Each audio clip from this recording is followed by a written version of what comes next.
Hi guys, this is Manu Mishra. So welcome back with the session जिसमें आज हम लोग 5th ऑफ अगस्त के द हिंदू न्यूज़पेपर का एनालिसिस करेंगे। सो आई होप आपको 2nd और 3rd अगस्त के न्यूज़पेपर के नोट्स आपको ऑलरेडी टेलीग्राम चैनल पे मिल गए होंगे। 4th के आज अपलोड हो जाएंगे और 5th के कल अपलोड होंगे। तो एक दिन बाद अपलोड होते हैं notes, because notes making needs some time, कुछ टाइम लगता है उसको नोट्स बनाने में। That's why. Okay, so here we start. So हुआ क्या, जो राज्यसभा के चेयरमैन है, राज्यसभा के चेयरमैन बेसिकली बात करें तो राज्यसभा के चेयरमैन एक्स ऑफिशियो चेयरमैन ही होता है, एंड दैट दी इंडिया का वाइस प्रेसिडेंट ही, तो इट्स वेंकैया नायडू। सो वेंकैया नायडू ने प्रपोजल रखा था, उन्होंने रखा था कि आप ट्रूस ऑफर था उनके पास कि आप ऐसा करो, if there is a peace deal opposition और रूलिंग गवर्नमेंट के बीच में ऑन दी फार्म प्रोटेस्ट को लेकर, कि हम उस पर हम डिस्कशन करेंगे, लेकिन ट्रूथ होना चाहिए, आप उस पर हंगामा मत करो। हाउसेस में, अगर आप हाउसेस में हंगामा करते हो, अगर हाउसेस में आप बेसिकली प्रोटेस्ट करते हो, तो फिर हाउसेस का वर्क भी डिले हो जाता है और फार्म इशू पे बात भी नहीं हो पाती। बट अपोजिशन अपोजिशन पार्टी ने एक वॉइस में, सारी अपोजिशन पार्टीज ने एक वॉइस में सिंपल सी बात बोली कि हम डिबेट चाहते हैं पार्लियामेंट में, और लेकिन सबसे पहले हम डिबेट चाहते हैं पेगासस साइबर अटैक को लेकर, उसके बाद हम फार्म बिल्स पर डिस्कशन करेंगे, है ना। तो उन्होंने बेसिकली, अपोजिशन ने पूरे तरीके से वेंकैया नायडू का जो ट्रूस का ऑफर था वो पूरे तरीके से इग्नोर कर दिया, पूरे तरीके से रिजेक्ट कर दिया, उस पर नहीं माना। और उन्होंने ये भी बात बोली कि पार्लियामेंट में सबसे पहले पेगासस स्नूपिंग इशू वाला जो है वो इशू पहले डिस्कस होना चाहिए, उसके बाद फार्म इशू वाला डिस्कस होगा। ओके, लेकिन इसी के चलते अगर देखा जाए तो राज्यसभा से कल अराउंड 5 बिल्स पास हुए पार्लियामेंट से, जिसमें से 3 राज्यसभा से पास हुए, 2 लोकसभा से पास हुए। ओके, हाँ, अब वो कौन से बिल है वो हमारे लिए इंपॉर्टेंट नहीं हो जाते, रीजन बीइंग क्योंकि जब जब से इशू रेज हो रहा है, बहुत सारे बिल पास हो रहे हैं, कहीं लोकसभा से, कहीं राज्यसभा से। हाँ, अगर ये बिल आगे चलकर एक्ट बनते हैं और अ, इंडिया की इंडिया के law and order, public order, या फिर किसी किसी सिचुएशन में बहुत ज्यादा उसका इन्वॉल्वमेंट होता है उस एक्ट का, बेसिकली देखा जाए तो बहुत फेमस होता है अगर वो एक्ट, तो हमारे कॉम्पिटेटिव एग्जामिनेशन पर्सपेक्टिव से इंपॉर्टेंट होगा, वरना नहीं होगा, क्योंकि बहुत सारे एक्ट्स आते रहते हैं, पार्लियामेंट का काम यही है लॉ को बनाना, बिल्स को पास करना लोकसभा राज्यसभा से, तो इसीलिए सो हमारे लिए सारे बिल्स जब भी पास होते हैं पार्लियामेंट से, इंपॉर्टेंट नहीं हो जाते। Moving further, so yes, so next issue जो है it's about the Ravi Kumar Dahiya. तो Ravi Kumar Dahiya, he is the wrestler in the 57 KG category in the freestyle. तो उन्होंने इंडिया की तरफ से एक मेडल कंफर्म कर लिया है, तो it's a silver medal. So he enters into a final, तो अभी आज उनका फाइनल होगा।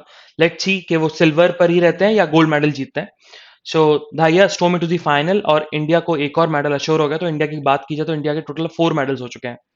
सो जिसमें से 2 ब्रॉन्ज और 2 सिल्वर तो कंफर्म है, बाकी एक सिल्वर से अपन गोल्ड की तरफ जा सकते हैं। ओके, सो आज उनका फाइनल है। सो ये नाम याद कर लेना, तो रवि कुमार धाहिया इन दी 57 केजी फ्री स्टाइल में। Okay, moving further, so again तो तेलंगाना और आंध्र प्रदेश के बीच में जो इशू चल रहा है रिवर वाटर को लेकर, कृष्णा रिवर वाटर को लेकर डिस्प्यूट में, तो सीजीआई एनवी रमन्ना ने उस केस से अपने आप को रिक्यूज कर लिया। अब रिक्यूज इसी वजह से किया क्योंकि N V Ramana basically belong to the Andhra Pradesh, और वो ऐसे आंध्र प्रदेश से बिलोंग करते हैं जहां पर जिस समय आंध्र प्रदेश का बाइफर्केशन नहीं हुआ था, तेलंगाना भी आंध्र प्रदेश की डेफिनेशन में ही आता था, आंध्र प्रदेश की स्टेट की डेफिनेशन में आता था, क्योंकि तेलंगाना अलग तो 2014 में हुआ। और बात करी जाए तो एनवी रमन्ना अ, आंध्र प्रदेश हाईकोर्ट के जज भी रहे हैं। सो दैट्स वाई कि उनका एक तरीके से कोई इंक्लिनेशन ना हो या उनके ऊपर एक्यूजेशन ना लगे कि आप एक पार्टी की तरफ इंक्लाइन थे, तो इसी के चलते उन्होंने अपने आप को रिक्यूज कर लिया। और रिक्यूज का बेसिक फंडा यही होता है कि जजेस को अगर लगता है कि मेरा उसमें इंटरेस्ट है और उस इंटरेस्ट के चलते पब्लिक हमारे अगेंस्ट कुछ बोल सकती है, अगर हम विदाउट एनी बाइसनेस अगर हम डिसीजन भी देते हैं ना, तब भी हमारे ऊपर एक्विजिशन लग जाएंगे, तभी जजेस जो है अपने आप को रिक्यूज करते हैं। तो हमेशा हमने अभी पढ़ा भी था, हमने सीएलके के बहुत सारे क्वेश्चंस में भी सॉल्व किया है कि जैसे नारदा स्कैम था, तो Narada scam it's in West Bengal, TMC के बहुत सारे लोग उसमें इन्वॉल्व थे, तो सुप्रीम कोर्ट के एक कलकत्ता हाई कोर्ट के जज थे, जो कि सुप्रीम कोर्ट के जज बन गए, है ना? उन्होंने अपने आप को रिक्यूज किया था। इंदिरा बनर्जी ने अपने आप को रिक्यूज किया था from the post war violence वाले केस में वेस्ट बंगाल में। तो ये लोग कर लेते हैं अपने को रिक्यूज के, लोगों के ऊपर आगे चल के एलिगेशन ना लगे कि आप बायस थे। मूविंग फर्दर, सो केजरीवाल, कल केजरीवाल ने बेसिकली लेफ्टिनेंट गवर्नर, जो लेफ्टिनेंट गवर्नर हैं दिल्ली के, दिल्ली यूनियन टेरिटरी के, अनिल बाइजल, तुरंत हुआ क्या? अच्छा, इशू क्या था? अनिल बाइजल ने मीटिंग कराई, है ना? एक मीटिंग हुई और उस मीटिंग में बेसिकली चीफ सेक्रेटरी थे, होम एंड हेल्थ के, डिविजनल कमिश्नर थे, डिविजनल कमिश्नर के सेक्रेटरी थे, उसके बाद दिल्ली मेट्रो रेलवे कॉर्पोरेशन के एमडी थे और अदर ऑफिशियल कंसर्न थे। उनके साथ मीटिंग करी और meeting it's about the to review the Covid 19 situation in the national capital, जानना कि कोविड 19 सिचुएशन क्या है, उसका रिव्यू लेने के लिए, है ना? दिल्ली में क्या उसकी सिचुएशन चल रही है, उसका रिव्यू लेने के लिए उन्होंने मीटिंग करी थी इन ऑफिशियल से। और अनिल बाइजल ने ट्वीट कर दिया कि हमने मीटिंग करी है जिसमें chief secretary home and health के थे, डिविजनल कमिश्नर के सेक्रेटरी थे हेल्थ, फिर दिल्ली मेट्रो रेलवे कॉर्पोरेशन के एमडी थे और अदर ऑफिशियल्स भी थे, जिसके चलते अरविंद केजरीवाल जो कि चीफ मिनिस्टर है दिल्ली के, उन्होंने बोला कि लेफ्टिनेंट गवर्नर को डेमोक्रेसी की रिस्पेक्ट करनी चाहिए, क्योंकि ऑलरेडी ऑलरेडी सुप्रीम कोर्ट बोल चुका है कि lieutenant governor parallel meeting hold नहीं कर सकता, है ना? Behind the back of the elected government, अगर ऑलरेडी इलेक्टेड गवर्नमेंट है तो आप पैरेलल मीटिंग होल्ड नहीं कर सकते। ये अगेंस्ट द डेमोक्रेसी है, ये ऑलरेडी सुप्रीम कोर्ट बोल चुका है। अगर आप ऐसा करते हो तो सुप्रीम कोर्ट के जजमेंट की आप अगेंस्ट में जाते हो and it's against the constitution also. Let's see कि इसमें अब दिल्ली गवर्नमेंट क्या करती है। दिल्ली गवर्नमेंट की अगर देखा जाए तो दिल्ली गवर्नमेंट, अभी एक अमेंडमेंट पास हुआ था, national capital territory of Delhi amendment bill, जिसमें उसकी पावर भी थोड़ी सी कम कर दी गई। अब दिल्ली गवर्नमेंट की जगह उसको लेफ्टिनेंट गवर्नर गवर्नमेंट कर दिया गया, तो बहुत सारी पावर कटेल करी गई। लेट्स सी क्या होता है इसमें, देखते हैं। Now this one is about Rajya Sabha clears air quality commission bill for NCR, तो ये नेशनल न्यूज में भी है, तो उसको अपन उसमें डिस्कस करेंगे। Moving further, so this something about city, तो मैं सिटी के बारे में नहीं पढ़ना है, will skip the city news. So again this something about city. So yes, on the southern page, so yes, India में अब एक इंडिजीनियस एयरक्राफ्ट कैरियर का ट्रायल बिगिन हो गया। अब उसका नाम भी IAC-1 है। अब IAC-1 का मतलब इंडिजीनियस एयरक्राफ्ट कैरियर 1।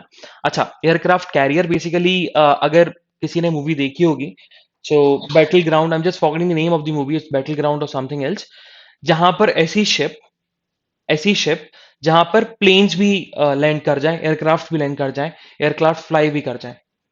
सो एयरक्राफ्ट कैरियर बेसिकली क्या होता, क्या है? अच्छा, नेवी की जरूरत क्या है ना? सबसे मेन क्वेश्चन ये उठता है कि नेवी की जरूरत क्या है।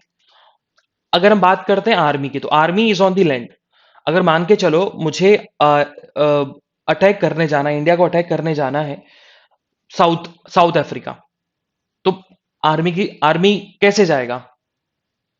अब क्वेश्चन उठता है कि नेवी भी है लेकिन उसके साथ एयरफोर्स भी है, बट एयरफोर्स जो है, एयरफोर्स अगर आप उड़ के जाओगे तो एक तो फ्यूल की कमी होगी, इतना डिस्टेंस आप ट्रेवल नहीं कर सकते एक बार में, आपको कहीं बीच में रुकना पड़ेगा। और ऊपर से अगर डिस्टेंस आप अगर ट्रेवल कर भी रहे हो तो जो पायलट्स हैं या फिर जो लोग भी आर्मीज है, एक तो कम आर्मी आ पाएगी, और ऊपर से क्योंकि प्लेन इतना ज्यादा in comparison to the aircraft carrier इतना बड़ा नहीं होता, तो एक तो थक भी जाएंगे आर्मी पर्सनल्स, और उनको वॉर करने जाना, उनको लड़ने जाना है, तो इसीलिए नेवी का यूज किया जाता है लॉन्ग डिस्टेंस वॉर के लिए। ओके, और सबसे ज्यादा इंपॉर्टेंट होता है एयरक्राफ्ट कैरियर। एयरक्राफ्ट कैरियर में आर्मी भी इंक्लूड हो सकती है, आर्मी भी आ सकती है अच्छी खासी, उसके बाद एयरफोर्स के बहुत सारे प्लेन्स भी आ सकते हैं, और बहुत सारे आर्मी के बेसिकली आर्टिलरीज और बहुत सारे उनके वेपन्स, बहुत सारी चीजें आ सकती हैं। तो इंडिया में अभी इंडिजीनियस एयरक्राफ्ट कैरियर जो है बना खुद का, उसका ट्रायल बिगिन हो गया on the coast of Kochi, है ना? उनका ट्रायल बिगिन हो गया।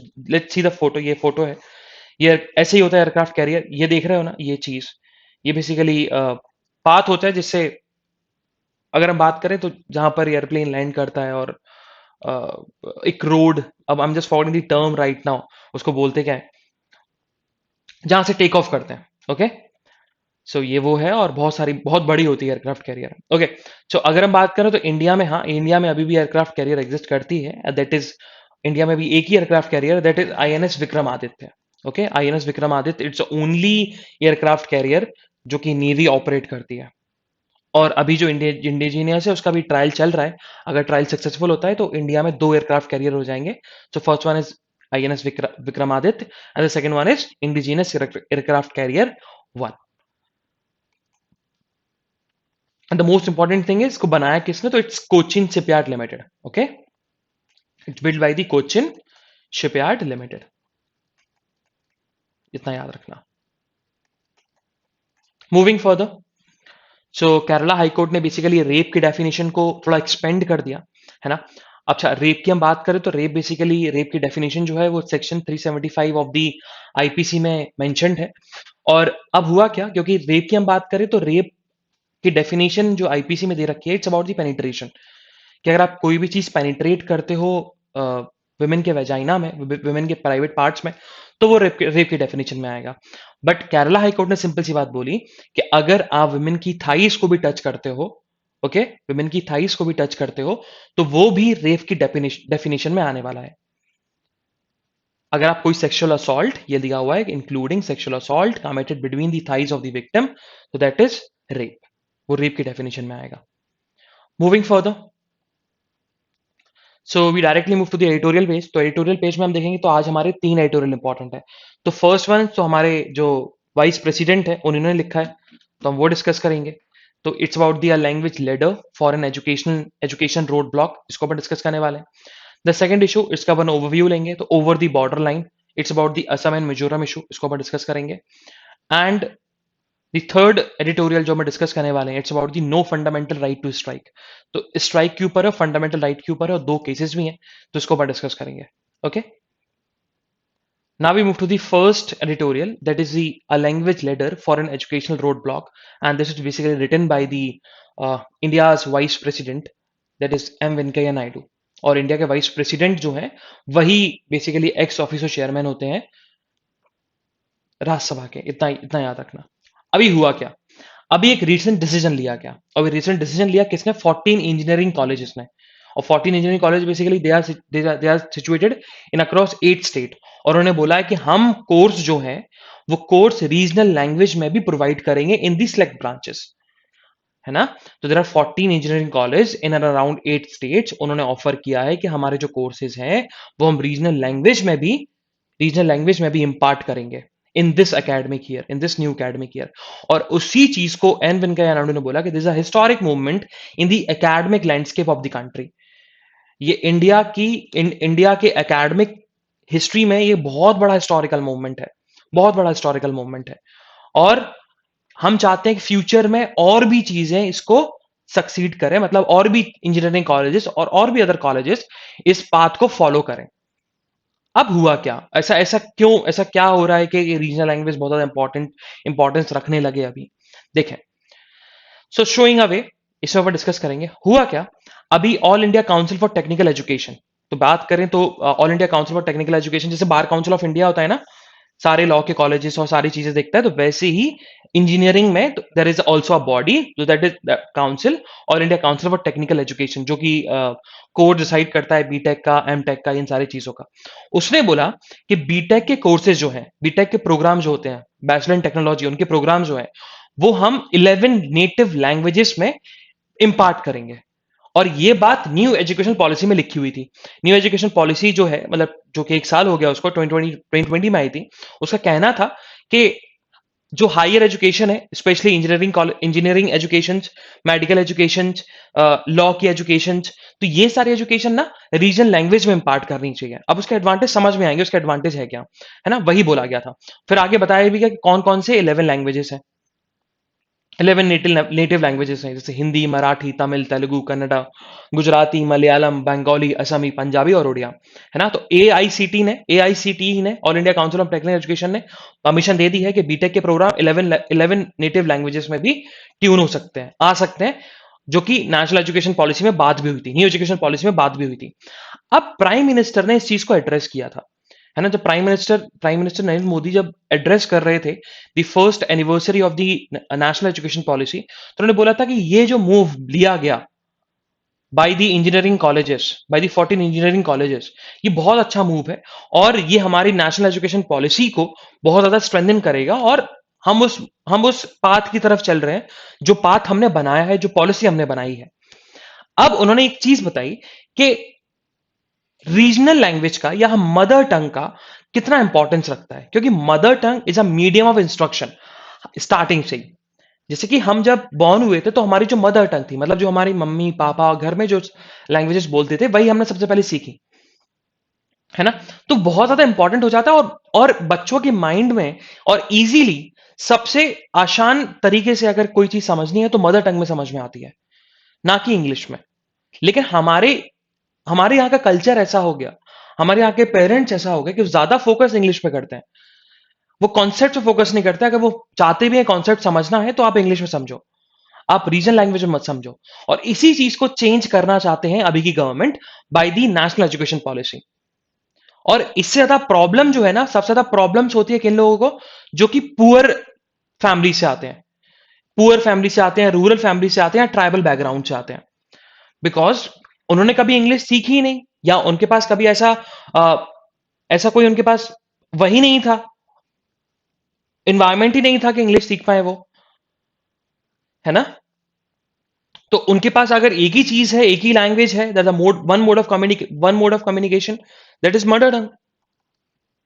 तो इसीलिए मदर टंग को प्रेफरेंस और प्रमोट करना चाहिए, क्योंकि पुअर रूरल ट्राइबल बैकग्राउंड से भी आ, वहां से भी टैलेंट आए और उनके अंदर भी कॉन्फिडेंस, जो वहां के स्टूडेंट्स हैं उनके अंदर भी कॉन्फिडेंस बूस्ट अप हो कि हम भी कुछ कर सकते हैं। ओके। अब इसी चीज को लेकर विद्या प्रवेश प्रोग्राम लॉन्च किया गया था, इसी चीज को लेकर, है ना? विद्या प्रवेश प्रोग्राम लॉन्च किया गया, नरेंद्र मोदी ने लॉन्च किया और उन्होंने यही बोला कि इट्स अ रिमार्केबल स्टेप, कि ठीक है अभी तो सबसे पहले इंजीनियरिंग कॉलेजेस ने स्टार्ट किया हायर एजुकेशन में, अभी आगे चलकर बहुत सारी चीजें करनी चाहिए।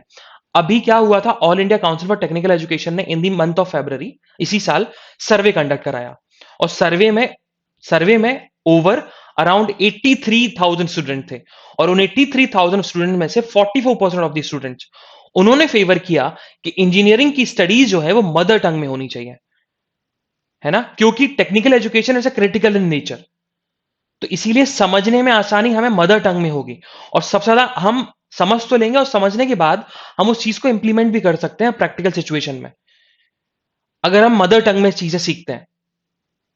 ये बातें निकल के आई।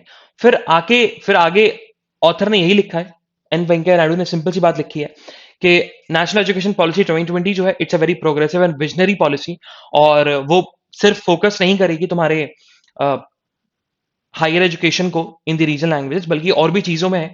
वो ये भी चाहती है कि प्राइमरी स्कूल लेवल की जो लर्निंग है वो भी रीजनल लैंग्वेजेस में हो और इंप्रूव हो और डेवलप हो, और उसके चलते हमें कॉग्निटिव फैकल्टीज चाहिए, इसकी बात भी करता है। ओके।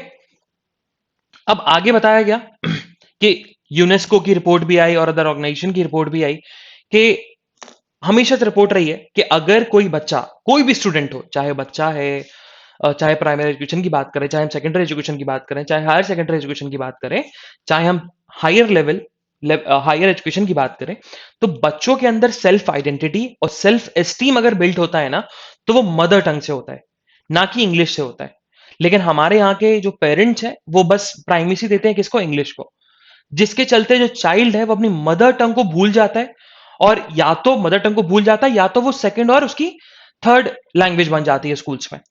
ओके। अब आगे जो लिखा कि there there are bubbles now. अब इस चीज में उन्होंने एग्जाम्पल दिया, हमारे यहाँ के एक बहुत अच्छे फिजिसिस्ट थे जिनको नोबेल प्राइज भी मिल रखा है, सीवी रमन। तो सीवी रमन ने एक बहुत अच्छी चीज बोली थी, जब we are just reading the quote, कि उन्होंने क्या बोला, we must teach science in our mother tongue, otherwise science will become a heavy brow activity, it will not be an activity in which all people can participate. तो simple सी बात उन्होंने बोली थी कि जो साइंस है ना, वो साइंस मदर टंग में हमको आनी चाहिए, मदर टंग में लोगों को पढ़ाना चाहिए। नहीं तो साइंस इतना बड़ा एक तरीके से बबल बन जाएगा, इतनी बड़ी हाईब्रो एक्टिविटी बन जाएगी कि हम लोग उसको समझ ही नहीं पाएंगे और उसमें सारे लोग पार्टिसिपेट ही नहीं कर पाएंगे। ये सीवी रमन का कहना था, जो कि जिनको नोबेल प्राइज मिल रखा है। उन्होंने ये बात बोली थी। और इसी बात को लेकर अभी जो नेशनल एजुकेशन पॉलिसी जो आई है, न्यू एजुकेशन पॉलिसी या नेशनल एजुकेशन पॉलिसी 2020, वो उन्हीं की लाइन पर है, उन्हीं की बातों पर है। ओके। और ऐसा नहीं है कि ये सिर्फ इंडिया में हो रहा है, इट्स अ ग्लोबल प्रैक्टिस। आगे ऑथर ने बताया कि इट्स अ ग्लोबल प्रैक्टिस। अगर हम बात करें, अगर among the G20 countries, among the G20 countries, most of the countries has a state of the art university. अब state of the art universities का मतलब उनके यहाँ टीचिंग जो है, उनके यहाँ पढ़ाई जो है, वो बेसिकली तुम्हारा उनकी जो रीजनल लैंग्वेज या नेटिव लैंग्वेज है उसमें पढ़ाई जाती है, वहां वो चीज डोमिनेंट है। लेकिन इंडिया में इंग्लिश डोमिनेंट है, हिंदी डोमिनेंट नहीं है, या फिर अदर लैंग्वेज डोमिनेंट नहीं है, रीजन लैंग्वेज डोमिनेंट नहीं है। एग्जाम्पल उन्होंने एशियन नेशंस का ही दिया कि सबसे पहले हम साउथ कोरिया की बात कर देते हैं। तो साउथ कोरिया में अराउंड 70% ऑफ द यूनिवर्सिटीज जो है वो कोरियन में पढ़ाती हैं। और कोरियन जो है, अब इस चीज को लेकर जो लैंग्वेज होती है ना, लैंग्वेज का भी बेस बन जाता है इंटरनेशनल लेवल पर, क्योंकि 70% of the university in the south Korea Korean में पढ़ाती है। इसके चलते जो कोरियन लैंग्वेज है ना, उसका भी इंटरनेशनल स्टेज पे बहुत बड़ा रोल है। फिर उसके बाद देखा जाए तो ऐसा नहीं है कि इंग्लिश का क्रेज जो है वो इंक्रीज नहीं हो रहा है, इंग्लिश का क्रेज भी इंक्रीज हो रहा है। बट जब इंग्लिश का क्रेज साउथ कोरिया में इंक्रीज होने लगा था, तो उन्होंने 2018 में बैन कर दी थी इंग्लिश को, कि आप थर्ड ग्रेड तक स्कूल में ना आप बच्चों को रीजनल लैंग्वेज में ही, मतलब कोरियन में ही सिखाओगे। और थर्ड ग्रेड के बाद आपको इंग्लिश सीखनी है तो सीखिए, नहीं सीखनी है तो मत सीखिए। ऐसा कुछ वो नहीं है, ऐसा कुछ आपके ऊपर बाइंडिंग नहीं है कि इंग्लिश सीखनी ही पड़ेगी। लेकिन हाँ, कोरियन में आपको प्रोफेंसी होनी चाहिए, कोरियन आपको पूरी तरीके से आनी चाहिए। फिर उसके बाद जापान की बात करें तो जापान में भी मेजॉरिटी ऑफ दी जो प्रोग्राम्स है they are taught in Japanese. China की बात करें तो चाइना में बहुत सारी यूनिवर्सिटीज हैं जिनका टाई अप्स है कि भैया आप मैंड्रिन में ही सिखाओगे। मैंड्रिन मतलब चाइनीज लैंग्वेज को हम बोल सकते हैं इनफॉर्मल टर्म्स में। यूरोप में देखें तो यूरोप में तो majority of the European countries बल्कि इंग्लिश बोलती हैं, बट बहुत सारी कंट्रीज हैं जैसे कि फ्रांस है, तो फ्रांस जर्मनी हो गई, तो वो दोनों कंट्रीज भी अपनी ही रीजनल लैंग्वेज में ही चीजें सिखाती हैं। और फ्रांस तो इतने लैंग्वेज में इतनी स्ट्रिक्ट पॉलिसी लेके आ गया था, उन्होंने बोला था कि स्कूल्स में सिर्फ फ्रेंच ओनली पॉलिसी चलेगी, French only policy as a medium of instruction in the school.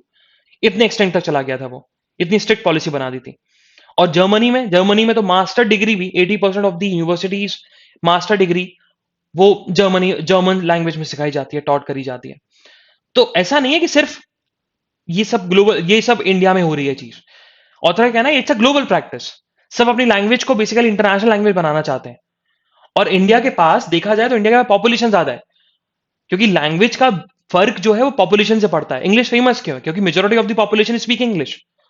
अगर वही चीज हिंदी में आ जाए तो हिंदी भी बहुत बड़ी इंटरनेशनल लेवल पर बहुत बड़ा रोल प्ले करेगी। और उन्होंने ये बात बताया कि ऐसा नहीं है कि सिर्फ एक कंट्री में दो तीन लैंग्वेज नहीं हो सकती। जैसे फ्रेंच है, फ्रांस है तो फ्रांस में सिर्फ फ्रेंच बोली जाती है, जर्मन में जर्मनी बोली जाती है। लेकिन इंडिया के साथ प्रॉब्लम क्या है कि इंडिया में हिंदी भी है, तेलुगु भी है, तमिल भी है, मलयालम भी है, कन्नडा भी है। तो उस इशू का भी आंसर ऑथर ने दिया। उन्होंने बोला कि कनाडा देखो, तो कनाडा में ऐसे बहुत सारे रीजन्स हैं जहां पर इंग्लिश बोली जाती है और जहां पर फ्रांस बोली जाती है। जैसे कि क्योबेक रीजन हो गया, तो Quebec region majority of the population they speak France. तो वहां की जो स्कूल्स हैं, सेकेंडरी स्कूल और प्राइमरी स्कूल्स, वहां वहां पर, और नंबर ऑफ यूनिवर्सिटीज वहां पर फ्रेंच में सिखाई जाती हैं बहुत सारी चीजें। ओके। देन ऑथर ने लिखा कि प्रॉब्लम जो इस चीज में आ रही है वो ये चीज में आ रही है कंटेंट के प्रॉब्लम में, कि कंटेंट हम रीजनल लैंग्वेज में कैसे लेके आएंगे। फिर उसका भी आंसर ऑथर ने दिया। उन्होंने बोला इट्स बिगेस्ट बॉटलनेक यही है कि most of the student take up the lighter education in the native languages and the lack of high quality text book.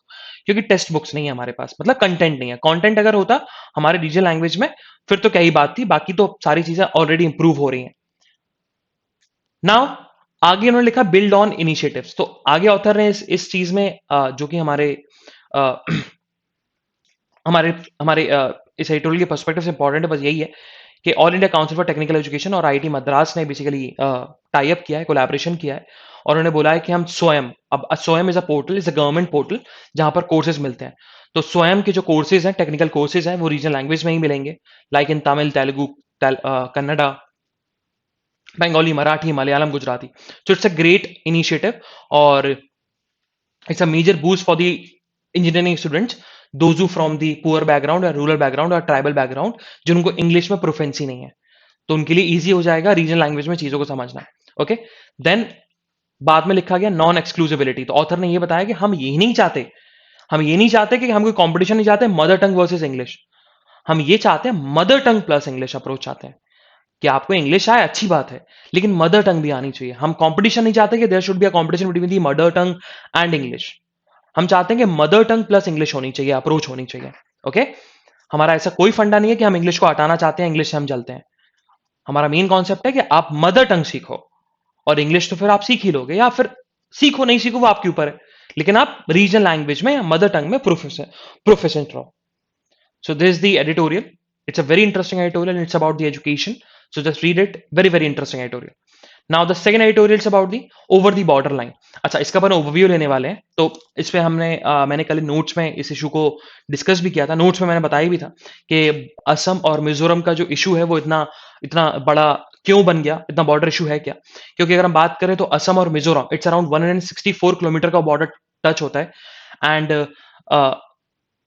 Mizoram जो है, मिजोरम बेसिकली 1885 के, शायद 1885 या 1884 का जो ट्रीटी है उसको मानती है, और वहीं असम जो है इट्स अराउंड 1913 के ट्रीटी को मानती है, 1933 के ट्रीटी को मानती है। सो बहुत ज्यादा ट्रीटी में थोड़े डिफरेंसेस हैं, कुछ डिस्प्यूटेड लैंड है, उस चीज को लेकर हमेशा क्लैश रहता है, हमेशा रहता है। अब इस चीज पर बेसिकली यूनियन गवर्नमेंट को ही या पार्लियामेंट को ही इंटरफेयर करना पड़ेगा और बॉर्डर को सही तरीके से डिमार्केट करना पड़ेगा। अब इस चीज में ये लिखा गया कि देखा जाए तो अभी जो टेंशन चल रहा है between the Assam and Mizoram, उस टेंशन को ईज डाउन किया गया, क्योंकि असम असम ने भी मिजोरम के एमपी के ऊपर जो एफआईआर रजिस्टर करी थी वो बैकआउट कर ली, टेक आउट कर ली। उसके बाद मिजोरम पुलिस ने भी जो एफआईआर रजिस्टर कर ली थी असम के चीफ मिनिस्टर के ऊपर, हेमंत विश्व शर्मा के ऊपर, वो भी उन्होंने वापस ले ली। तो ईज आउट धीरे धीरे हो रही है, बट द थिंग इज क्योंकि अभी बॉर्डर पर भी ब्लॉकेट लगा हुआ है, ब्लॉकेट लगने से बहुत सारी इकोनॉमिक एक्टिविटीज नहीं हो पा रही। असम बॉर्डर्स पर बहुत सारे ट्रक्स खड़े हुए हैं जो मिजोरम में एंटर करने चाहिए थे, बट वो नहीं कर पा रहे because of the blockade borders पर जो है। ओके, और प्रॉब्लम दोनों स्टेट्स को हो रही है। असम को प्रॉब्लम ये हो रही है कि भैया कि उनके पास रेवेन्यू जनरेशन की दिक्कत आ रही है कि रेवेन्यू जनरेट कैसे होगा अगर हम इकोनॉमिक एक्टिविटीज नहीं करेंगे। मिजोरम के पास प्रॉब्लम आ रही है कि हम लोग बेसिकली रहेंगे कैसे, क्योंकि बहुत सारी चीजें जो आती हैं वो असम से ही आती हैं, लेकिन वो असम पे रुकी हुई हैं। और कल हमने पढ़ा भी था कि मिजोरम गवर्नमेंट ने बोला भी था, मिजोरम गवर्नमेंट ने बोला भी था कि जो आपकी इसेंशियल चीजें हैं उसको आप सही तरीके से यूज करो, जब तक असम और मिजोरम में ब्लॉकेट लगा हुआ, बॉर्डर पर ब्लॉकेट लगा हुआ है। उसी चीज पर डिस्कशन किया गया। तो जस्ट रीड इट। तो बहुत सारी चीजें अपने ऑलरेडी ऑलरेडी डिस्कस करी हुई है। Read it's a very very, it's a good editorial, just read it. Moving further, so जो हमारा third editorial, it's about the no fundamental right to strike. So हुआ क्या, अभी रिसेंटली मिनिस्ट्री ऑफ डिफेंस ने अभी एक बिल को introduce किया था लोकसभा में, and the name of the bill is essential defence services bill 2021। Okay, अच्छा ये लोकसभा से पास भी हो गया। अच्छा ये है क्या, ये बिल बोलता क्या है? अच्छा ये bill basically talks about the maintenance of the essential defence services. ठीक है, कि ये बेसिकली मेंटेनेंस की बात करता है, कि नेशनल डिफेंस सर्विसेज की मेंटेनेंस की बात करता है और नेशनल की सिक्योरिटी को सिक्योर करता है, और ऊपर से पब्लिक की लाइफ एंड उसकी प्रॉपर्टी एट लार्ज को भी सिक्योर करता है ना। तो एक तो एसेंशियल डिफेंस सर्विस को सिक्योर कर रहा है, दूसरा नेशनल सिक्योरिटी को सिक्योर कर रहा है, और तीसरा पब्लिक की जो लाइफ एंड प्रॉपर्टी है उसको भी एट लार्ज सिक्योर कर रहा है। और एक चीज और है इसमें, वन मोर इंपॉर्टेंट थिंग, जिस जिस that's an issue of contention, कि इट प्रिवेंट दी स्टाफ, है ना, इट प्रिवेंट दी स्टाफ, लोगों को प्रिवेंट करता ही है। इसेंशियल डिफेंस सर्विसेज में अगर कोई सर्विस आ जाती है, इंक्लूड हो जाती है, तो उनके स्टाफ मेंबर्स को प्रिवेंट करता है कि आप स्ट्राइक पे नहीं जा सकते, है ना, आप स्ट्राइक पे नहीं जा सकते। और ये गवर्नमेंट को एम्पावर करता है कि वो किसी भी सर्विसेज को इसेंशियल डिफेंस सर्विसेज मेंशन कर सकता है, और उन चीजों को प्रोहिबिट कर सकता है स्ट्राइक करने से और लॉकआउट करने से। और देखा जाए तो उन्होंने ये बोला है कि मिनिस्ट्री ने अश्योर किया है कि ऑर्डिनेंस फैक्ट्री बोर्ड जो होगी उसके एम्प्लॉय जो है वो इससे अफेक्ट नहीं होंगे। अब ऑर्डिनेंस फैक्ट्री बोर्ड मतलब जैसे कि नॉर्मल फैक्ट्रीज होती हैं जहां पर यूनियंस बने हुए हैं, ट्रेड यूनियंस बने हुए हैं, जैसे कॉफी प्लांटेशन के जो यूनियंस होते हैं, तो वो ऑर्डिनेंस फैक्ट्री बोर्ड में आते हैं। तो वो चीज इस चीज में इस बिल से अफेक्ट नहीं होंगे। अगर ये बिल लॉ बनता है तो इस चीज से अफेक्ट नहीं होने वाले। बट हाँ, गवर्नमेंट के पास पावर है इस बिल के अकॉर्डिंग कि वो किसी भी सर्विसेज को इसेंशियल डिफेंस सर्विसेज में इंक्लूड कर सकते हैं। और उन पे रिस्ट्रिक्शंस लगा सकते हैं, प्रोहिबिशन लगा सकते हैं कि आप स्ट्राइक और लॉकआउट नहीं कर सकते हैं। अब ऐसा नहीं है कि ये फर्स्ट टाइम है, ये गवर्नमेंट एम्प्लॉइज पर पहली बार जो स्ट्राइक्स का जो इलीगल एक्सप्लिसिटली मना कर रही है गवर्नमेंट, ये फर्स्ट टाइम किया गया, ऐसा नहीं है।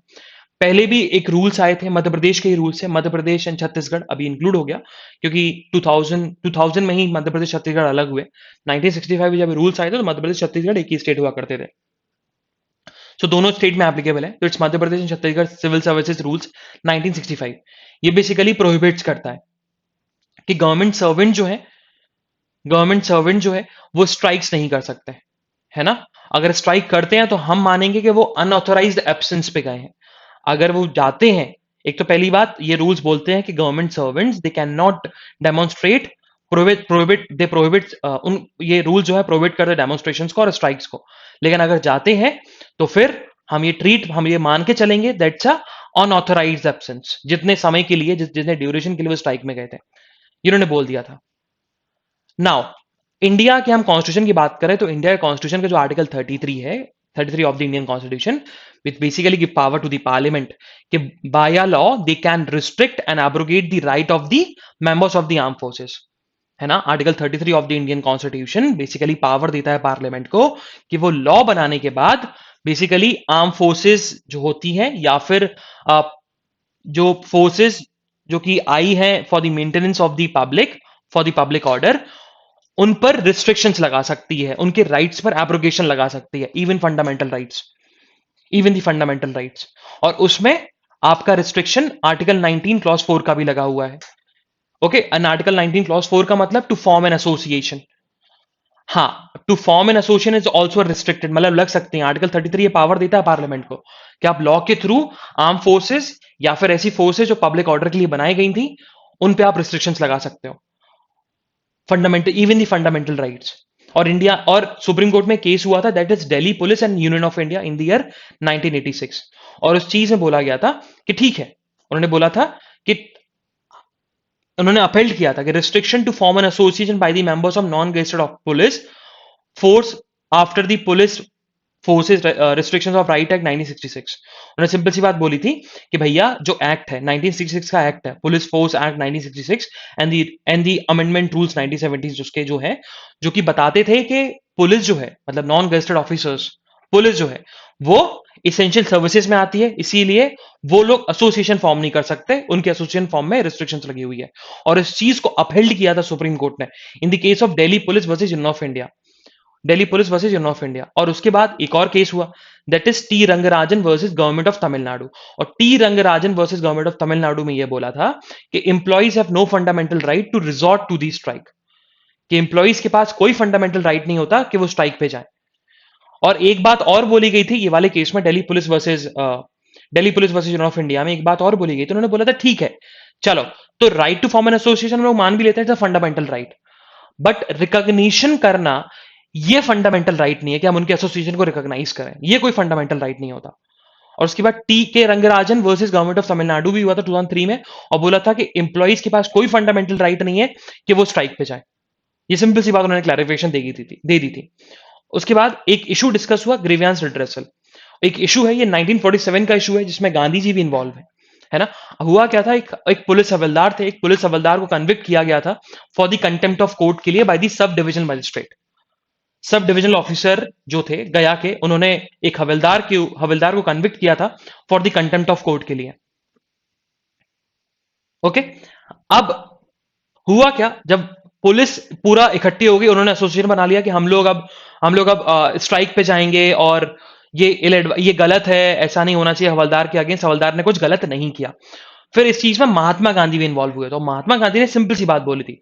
महात्मा गांधी ने बोला था कि जो पुलिस है, जो आप स्ट्राइक पे चले गए हो, आप प्रोटेस्ट पे चले गए हो, कि हम लोग जब तक काम करने नहीं आएंगे, जब तक सब डिविजनल ऑफिसर्स के अगेंस्ट एक्शन नहीं लिया जाता और पुलिस हवलदार जो कन्विक्टेड है उसको उसको बेसिकली उसको रिलीज नहीं किया जाता। तो इसमें गांधी जी ने बोला था कि police should never go on strike, क्योंकि वो इसेंशियल सर्विसेज में आता है ना, और उन्हें अपनी सर्विसेज करना जरूरी है, कि उनको पे मिलता है या नहीं मिलता, उनको सर्विसेज करना बहुत जरूरी है, because it's a honourable services. और इसी चीज को लेकर यही ग्रीवियांस रिड्रेसल है, लोगों की ग्रीवियांस रिड्रेसल इश्यूज होते हैं, मतलब ग्रीवियांस रिड्रेसल बेसिकली देखे जाते हैं। इस बात पे गांधी जी ने बोला था कि जो एसेंशियल सर्विसेज में जो लोग आते हैं, मेंबर्स आते हैं और जो भी लोग आते हैं, उनको स्ट्राइक नहीं करनी चाहिए। ये सिंपल सी बात गांधी जी ने बोली थी। So it's a very very interesting, so read it, and it's about the fundamental right and right to strike. So हाँ, लोगों के पास स्ट्राइक करने का राइट है, बट इसेंशियल सर्विसेज में जो लोग आगे उनके पास नहीं होता, क्योंकि वो इसेंशियल सर्विसेज करना बहुत पहले इंपॉर्टेंस रखता है prior to do strike. Moving further, तो नेशनल न्यूज में हमने पहले फर्स्ट पेज में डिस्कस भी किया था कि एक बिल पास हुआ है, एयर क्वालिटी कमीशन बिल। सो air quality commission bill pass हो गया from the national capital region से, क्लियर हो चुका है। अब ये है क्या? ये बेसिकली एक तो फुल टाइम चेयरमैन आ गया, पहले फुल टाइम चेयरमैन नहीं था, है ना? तो एयर क्वालिटी कमीशन में फुल टाइम चेयरमैन होगा। और एक चीज इसमें बहुत ही चीज तो ये हो गई कि अगर एयर क्वालिटी को लेकर कोई भी पॉलिसी बनती है, तो वो पॉलिसी पे फाइनल डिसीजन जो है वो एयर क्वालिटी कमीशन का होगा, है ना? ये क्लियरली आ चुका है इस बिल में। मूविंग फर्दर, सो कैबिनेट ने अप्रूव कर दिया है कि जो around 1023 fast track special court जो है, वो फिर से अनदर 2 इयर्स के लिए फिर से कंटिन्यूएशन उनका करना चाहिए। और अब फंड तो पैसा तो लगेगा उनको कंटिन्यूएशन के लिए, तो जो फंड है अराउंड 1572 करोड़ फंड, वो आउटले भी कर दिया गया, जिसमें से 900 करोड़, या हम बात करें 1000 करोड़, अराउंड 1000 करोड़ निर्भया फंड से आएगा। ओके, मूविंग फर्दर, सो हमारे जो रिसेंटली अपॉइंटेड, न्यूली अपॉइंटेड हम बात करें तो न्यूली अपॉइंटेड लॉ मिनिस्टर जो है किरण रिजिजू, तो किरण रिजिजू ने सिंपल सी बात बोली है कि अभी इलेक्शन कमीशन पे हमने प्रपोजल डाला है कि वो कैसे लिंक करे हमारे आधार कार्ड को हमारे इलेक्ट्रोल आईडी से, है ना? और अगर कर लिया जाए तो एक सेम पर्सन के मल्टीपल एनरोलमेंट नहीं होंगे, वो चीज रुक जाएगी। क्योंकि अभी देखा जाए तो एक पर्सन के बहुत सारे एनरोलमेंट है, तो वो चीज रुक जाएगी और एक कार्ड लगेगा, चाहे आपके पास इलेक्ट्रोल कार्ड हो, चाहे आपके पास आधार कार्ड हो, और आप वोट डाल सकते हो इजीली। मूविंग फर्दर, सो देखा जाए जम्मू एंड कश्मीर को यूनियन टेरिटरी बने हुए 2 साल हो चुके हैं, और अभी भी जो कश्मीर में मिलिटेंसी है अभी भी जिंदा है ना? अभी भी जिंदा है, ये बात लिखी गई। तो पढ़ने की जरूरत नहीं है, क्योंकि इट्स अबाउट दी रिपोर्ट और बहुत सारे इंसिडेंट्स के बारे में बताएगा। सो हमारे एग्जामिनेशन पर्सपेक्टिव से इंपॉर्टेंट नहीं है, इंपॉर्टेंट बस इतना है, इतना याद रखना कि यूनियन टेरिटरी जो है जम्मू एंड कश्मीर को बने हुए इट्स 2 इयर्स, 2 साल की एनिवर्सरी हो गई। और सुप्रीम कोर्ट में आज पेगासिस 5 ईयर वाला जो इशू था वो आज सुना जाएगा, है ना? और जर्नलिस्ट ने बोला है कि इस पर इंडिपेंडेंट प्रोब होना चाहिए, इंडिपेंडेंट इंक्वायरी होनी चाहिए। मूविंग फर्दर, सो हुआ क्या, बॉम्बे हाईकोर्ट, तो बॉम्बे हाईकोर्ट ने एक पीआईएल लिटिगेंट्स के ऊपर बोला था, ऑर्डर दिया था उसको कि आप 3.9 करोड़ रुपीस डिपॉजिट करो। इसी चीज को लेकर सुप्रीम कोर्ट ने बोला कि आप किसी पर्सन को, किसी लिटिगेंट को इतना अमाउंट डिपॉजिट करने के लिए नहीं बोल सकते, ये बहुत ज्यादा हार्श हो गया, ऐसा नहीं बोल सकते। Moving further, so national news में लास्ट जो न्यूज है तो इट्स अबाउट दी के आरटी, तो राइट टू एजुकेशन, तो राइट टू एजुकेशन के जो इंटाइटलमेंट्स होते हैं, मतलब जो पैसा है वो पैसा कैश ट्रांसफर के थ्रू पेड किया जाएगा, पे किया जाएगा, है ना? क्योंकि देखा जाए तो अगर हम कैश में नहीं करते हैं तो बहुत सारे डिस्क्रिपेंसीज आ जाती हैं कि अगर हम चेक के फॉर्म में देते हैं तो आधा पैसा कोई और खा लेता है, फिर आधा पैसा और कोई खा लेता है, तो सही तरीके से यूज नहीं हो पाता पैसा। तो इसीलिए राइट टू एजुकेशन के जो इंटाइटलमेंट्स है, it will be paid through the cash transfer, directly cash transfer के थ्रू आएंगे। मूविंग फर्दर, सो अगर हम वर्ल्ड न्यूज में देखें तो वर्ल्ड न्यूज में हमारी सिर्फ 2 ही न्यूज इंपॉर्टेंट है। So one is about the Taliban claims attack on the Afghanistan minister. तो हुआ क्या, अफगानिस्तान के जो डिफेंस मिनिस्टर है, डिफेंस मिनिस्टर्स के ऊपर अटैक हुआ था, डिफेंस मिनिस्टर के ऊपर अटैक हुआ था, और इस चीज की रिस्पॉन्सिबिलिटी तालिबान ने ली है, तालिबान ने ले ली। और हाँ, एक चीज और, ये इंडियन पर्सपेक्टिव से इंपॉर्टेंट है, it's a very important news. So it's about the United nation security council. जो यूनाइटेड नेशन सिक्योरिटी काउंसिल की जो प्रेसिडेंशियलशिप है वो अभी इंडिया के पास है, और इंडिया ने डिक्लेयर कर दिया है कि हम लोग इस्लामिक एमिरेट्स के अगेंस्ट में है। इस्लामिक एमिरेट्स के अगेंस्ट में इसका मतलब ये है कि अफगानिस्तान में जो तालिबान का इन्वॉल्वमेंट है इतना ज्यादा कि जो चाहती है कि इस्लामिक एमिरेट्स बन जाए, हम उसके अगेंस्ट में है, और हम चाहते हैं इस्लामिक एमिरेट्स ना बने, वहां पर डेमोक्रेटिक गवर्नमेंट सेटअप हो, वहां पर पब्लिक इलेक्टेड गवर्नमेंट सेटअप हो। And the last news of today's newspaper, that is United states of America ने अराउंड 110 मिलियन डोजेस कोविड 19 के अब्रॉड भेज दिए हैं। अच्छा, बेसिकली देखा जाए तो क्वाड ग्रुप ने डिसीजन भी लिया था कि हम लोग 1 बिलियन वैक्सीन डोजेज जो है वो डिफरेंट कंट्रीज में भेजेंगे। तो एक यूएस ने तो एक अच्छा स्टेप लिया, अराउंड 110 मिलियन, मतलब 10% अपना काम तो कर दिया उसने। अब बाकी आगे देखते हैं कि रिमेनिंग 90% काम कैसे होगा। ओके, तो उन्होंने अब्रॉड भेजे हैं अराउंड 110 मिलियन डोजेस। सो या एक और इंपॉर्टेंट न्यूज, सो पीओके। सो बात करें तो पीओके के भी प्राइम मिनिस्टर होते हैं। सो पाकिस्तान ऑक्यूपाइड कश्मीर, तो पाकिस्तान ऑक्यूपाइड कश्मीर के जो न्यूली इलेक्टेड प्रीमियर है, दैट इज अब्दुल कासिम नाइजी। तो Abdul Qasim Niazi is a newly elected premier of PoK. So write it down in some notebook, ये डायरेक्टली क्वेश्चन बन सकता है। Okay, so this is the analysis of today's newspaper. हम लोग कल फिर मिलेंगे, और कल के न्यूज़पेपर के नोट्स हैं, मतलब 4 अगस्त के नोट्स हैं, आपको लीगल टेलीग्राम चैनल पे मिल जाएंगे अराउंड 12-12:30 तक। Okay, so this is the analysis of today's newspaper. हम लोग कल फिर मिलेंगे with some exciting news, some exciting current affairs. तब तक के लिए bye bye, have fun and enjoy your day. Bye bye guys.